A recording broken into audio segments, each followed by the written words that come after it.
Where's my windlass? We arrived in the village of Stoke Bruerne the previous night and we're cracking on again today.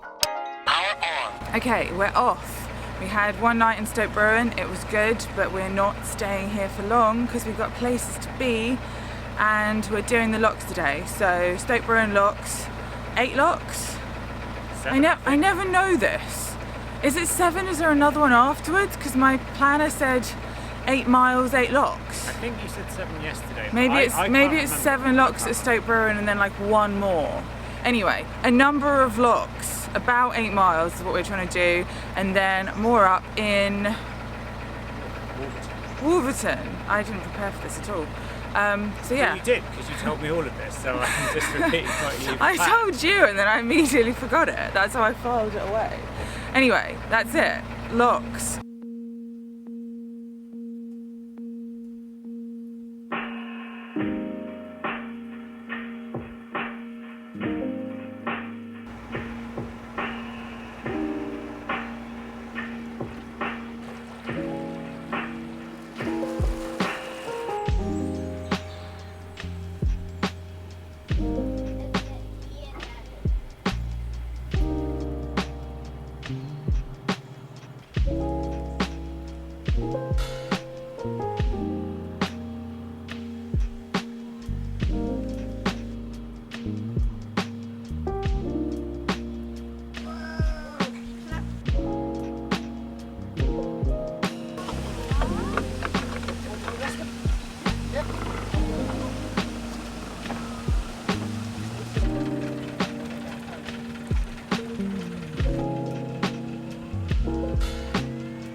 So because Stoke Bruerne's got a museum here, the Canal Museum, and it's also very well known as being like, I guess, a prototypical canal village, it's very popular with people just coming to have a look and to learn more about canals and canal stuff.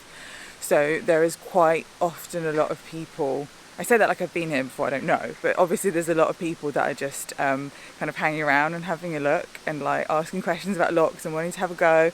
And you know, taking photos and videos and stuff. So it's like a bit weird because we haven't really been anywhere like that yet. Like Braunton a bit, but not I don't know, it's not really been like so bad anytime we've done it, but it's really quiet today. So even though there's like no one around, there's still like 2 groups of people that have already asked like, oh, you're on a boat, how do you do the locks? And like I just saw the people that were coming out the lock were like showing some kids how to do it and stuff. So you do feel a little bit like you have to do things properly and not mess anything up and not embarrass yourself, but it's fine because we kind of know what we're doing now, so I don't feel quite as scared as I used to. Yeah, Andrew's just coming into the lock now. It's just us on our own today, unless someone just pops up behind him, but at the moment it's just us going down, so it should be nice and easy. There he comes.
All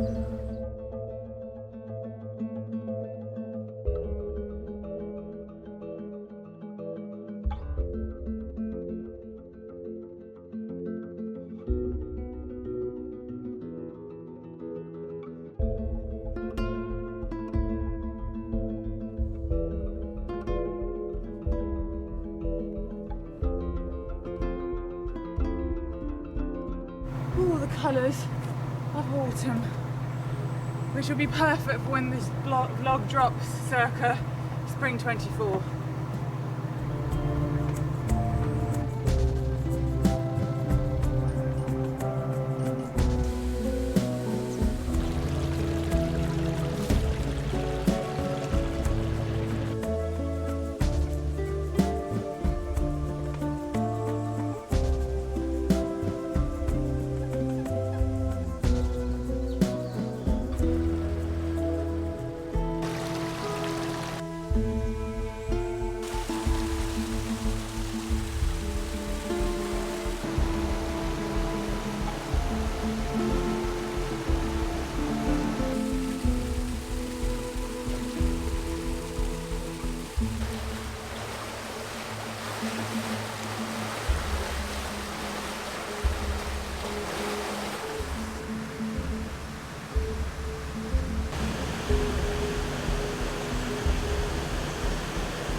Between lock 2 and 3, and there's a bit of a stretch, so I'm walking it.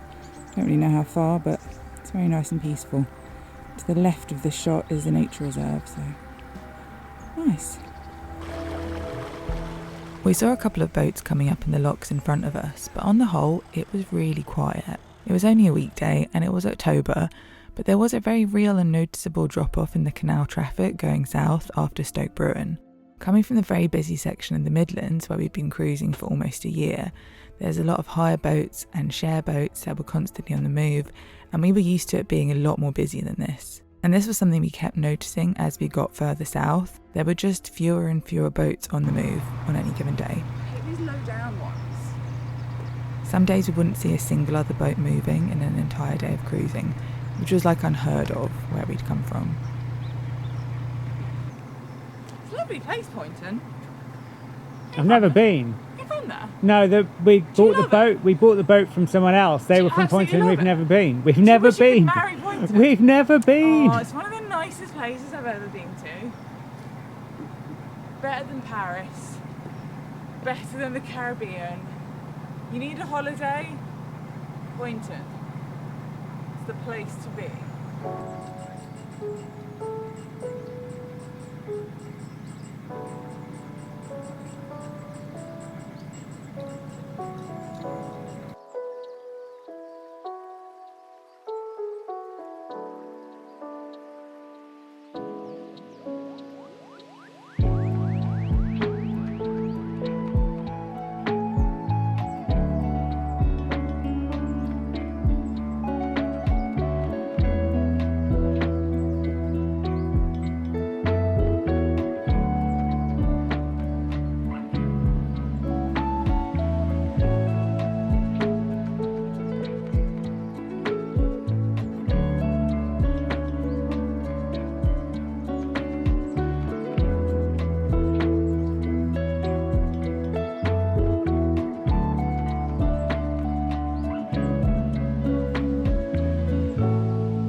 of time getting that gate open.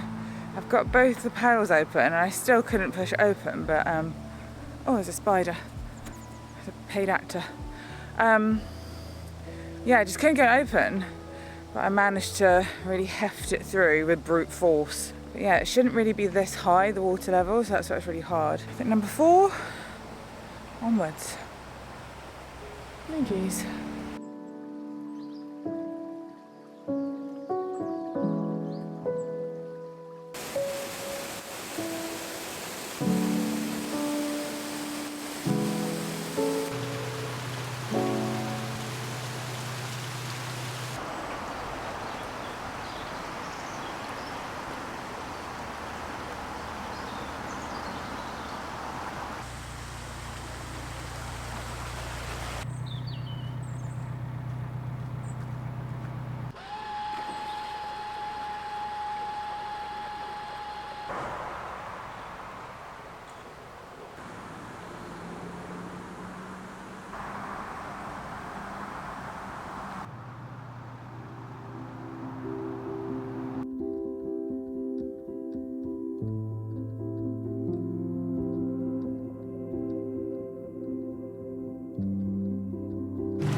Bit over locks now.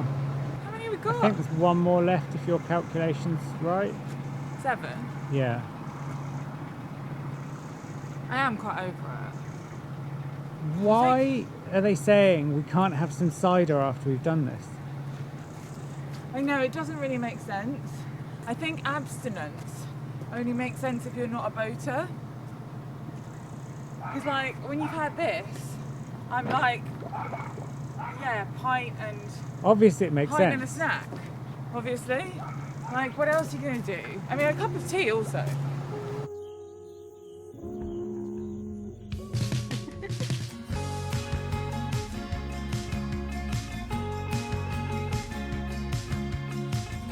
We just saw a lovely couple at this lock who were sitting inside their car writing down names of the boats as they go by, and they asked me what our boat was because it was covered up on the side.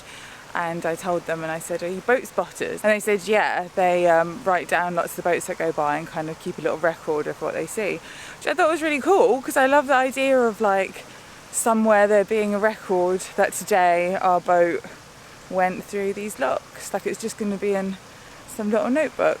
I think that's such a nice thought.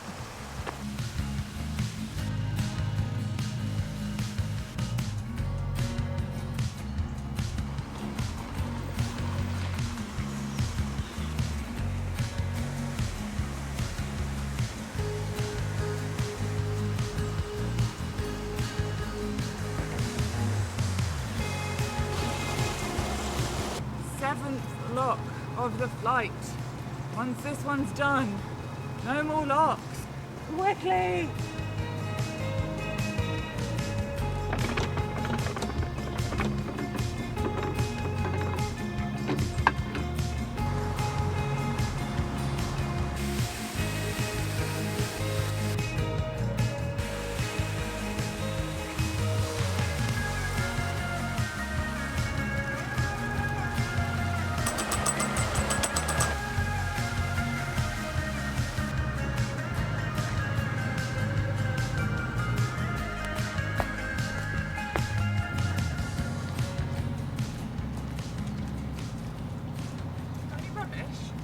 Oh yeah, we do actually. What? Yeah.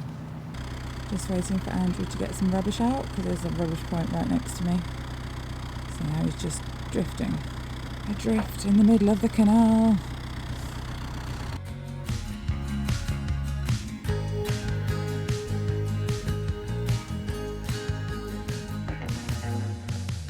Okay, we're out.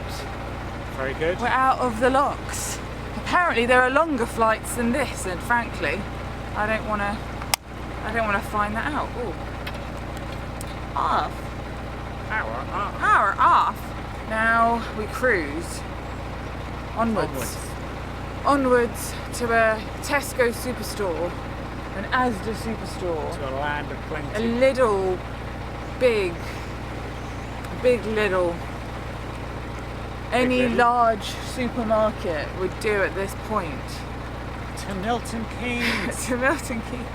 As I just turned the camera off, Andrew just said that we're Milton Keyno, which is what we are. Milton Keyno. A vlog title, surely. We're Milton Keyno.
Andrew's dad, Ernie Kendall, was one of the last working boatmen during the final days of commercial narrowboat cargo carrying in the 1970s.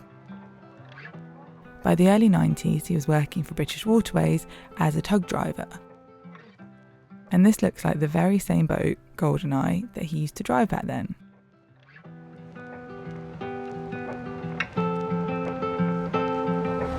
I'm pretty sure that's it. That's so cool.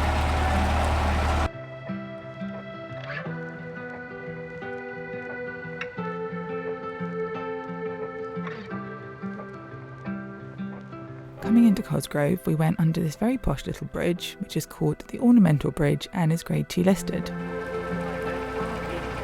I think this is Cosgrove. Yeah, this looks like a Cosgrove.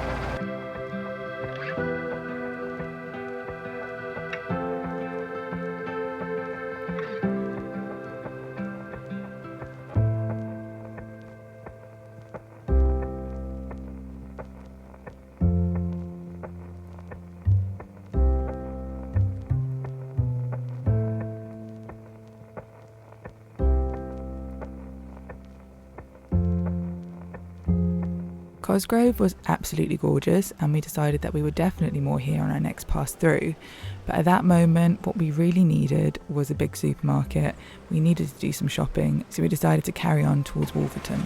And here finally was that 8th lock of the day that I'd forgotten about.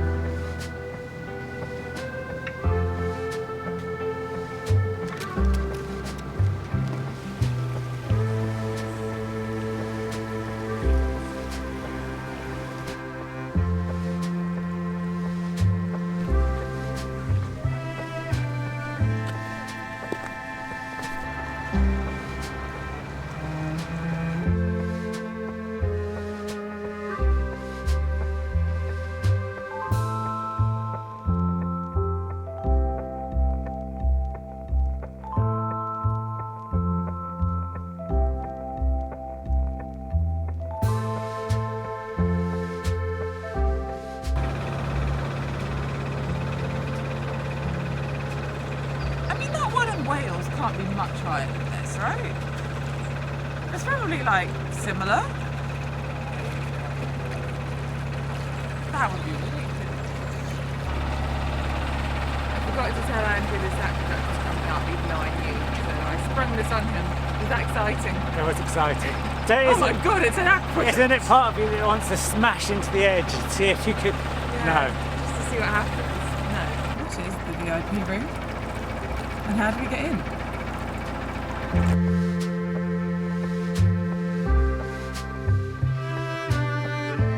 It's so wide that even the wide beam is like miles away. This is so different from where we started.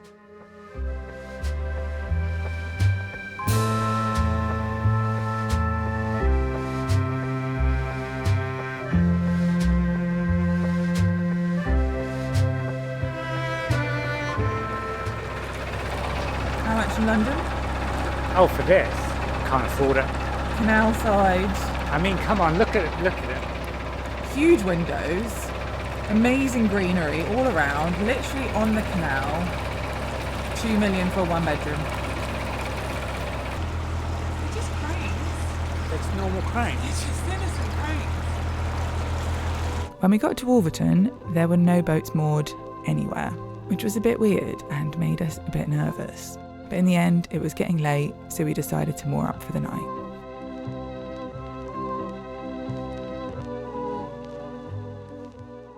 So let me get this straight. You're proposing that we're going to get to London from Wolverton.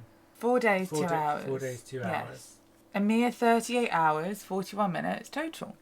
And we're going to do this. We're going to do this.